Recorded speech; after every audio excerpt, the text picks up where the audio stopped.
Bismillahirrahmanirrahim. Assalamualaikum warahmatullahi wabarakatuh. Salam sang sejati. Firman Allah, bacalah kitab yang telah diwahyukan kepadamu dan dirikanlah sholat. Sesungguhnya sholat itu dapat mencegah daripada perbuatan keji dan munkar. Dan ketahuilah bahwa mengingat Allah itu lebih besar keutamaannya daripada ibadah-ibadah yang lain. Dan Allah Maha mengetahui apa yang kamu kerjakan. Surat Al-Ankabut ayat 45. Jika sholat yang kita tegakkan dan sampai terbenamnya matahari, kita tidak melakukan maksiat kepada Allah, tidak tersesat, tidak menutup jalan orang lain, lisan, mata dan telinganya semuanya suci, maka kita layak untuk bersyukur kepada Allah. Karena ini tandanya sholat kita diterima.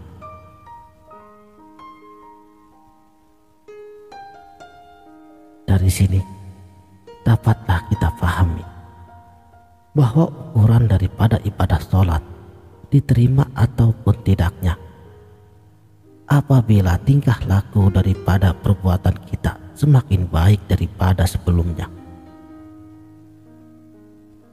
Karena sholat adalah kenaikan mi'raj orang-orang mukmin. Nabi Shallallahu Alaihi Wasallam, beliau juga bersabda, hanya di dalam sholat saja seorang hamba bisa dekat dengan Allah. Sholat menghubungkan sang hamba dengan Tuhannya, mengisi jiwanya dengan cahaya-cahaya yang memancar darinya. Hubungan halus sang salik dengan Tuhannya. Rahasianya, kedudukan tinggi dan kemuliaannya, itu pun dapat dirasakan di dalam sholat. Itulah sebabnya Allah menyebut sang salik sebagai hambanya, abduhu. Kehambaan abdiyah ini dicapai di dalam sholat.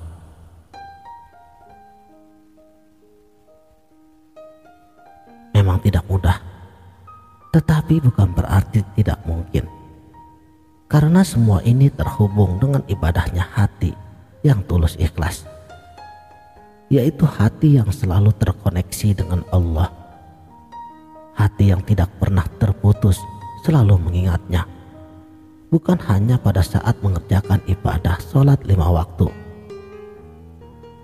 tetapi ia terus mengingat Allah baik ketika sedang duduk, berdiri, berbaring, istirahat, bekerja dan sebagainya,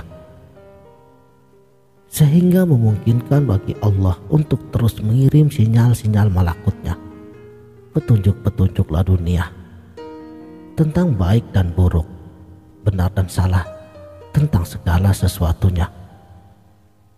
Di atas petunjuk inilah kita hidup secara lurus, sehingga setiap langkah kita senantiasa terhindar daripada perbuatan keji dan mungkar. Dan inilah yang disebut dengan sholat daim, sholat yang terus menerus. Sebagaimana firman-Nya, alladzina hum ala sholatihim daimun. Mereka yang melaksanakan sholatnya terus menerus. Surat Al-Ma'arij ayat 23. Lalu bagaimana caranya kita melaksanakan sholat daim ini?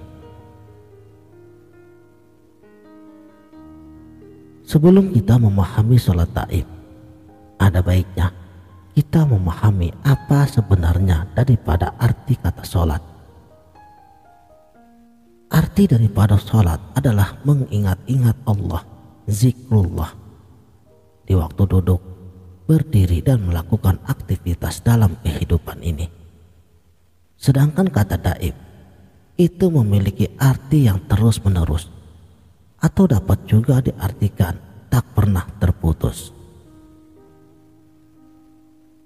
Jadi sholat daim adalah sholat yang tidak pernah terputus, yaitu sholat yang terus-menerus. Salah satu contoh daripada sholat daim dapat kita tauladani pada saat Sunan Bonang mendidik Raden Mas Syahid. Sunan Bonang menyuruh Raden Mas Syahid untuk duduk, diam, dan berusaha untuk mengalahkan hawa nafsunya sendiri. Raden Mas Syahid tidak disuruh untuk zikir ataupun melakukan ritual apapun. Lalu apa rahasianya di sebalik duduk diam tersebut? Anda bisa mempraktekannya sendiri. Cobalah Anda duduk dan berdiam diri. Jangan menolak apapun. Nikmati dan rasakan dalam keheningannya. Sebab pada awalnya hawa nafsu Anda akan berbicara sendiri. Ia akan melaporkan hal-hal yang bersifat duniawi. Hal itu terjadi semata karena hawa nafsu kita mengajak kita untuk terus terikat dengan segala hal yang berbau dunia. Karena orang diam, pikirannya akan kemana saja. Namun, setelah sekian waktu diam di tempat, akal dan keinginannya akhirnya melemah dengan sendirinya. Benar-benar tidak memiliki daya untuk berpikir lagi. Energi keinginan duniawinya lepas. Dan dalam kondisi demikian, manusia akan berada dalam kondisi nol atau kosong sepenuhnya. Karena ego dan hawa nafsunya sudah terkalahkan. Demikian juga dengan kondisi Raden Mas Syahid. Ketika beliau disuruh duduk di pinggir kali, ia hanya pasrah dan tidak melakukan ritual apapun. Hanya diam dan hening. Hingga akhirnya Sunan Kalijaga bertemu dengan guru sejatinya. Lewat kitab Suluk Wujil, Sunan Bonang menjelaskan perihal sholat daim ini. Kata beliau, keutamaan diri adalah mengetahui hakikat sholat. Sholat sejati tidak hanya mengerjakan sembah raga atau tataran syariat mengerjakan sholat 5 waktu. Ini menurut Sunan Bonang.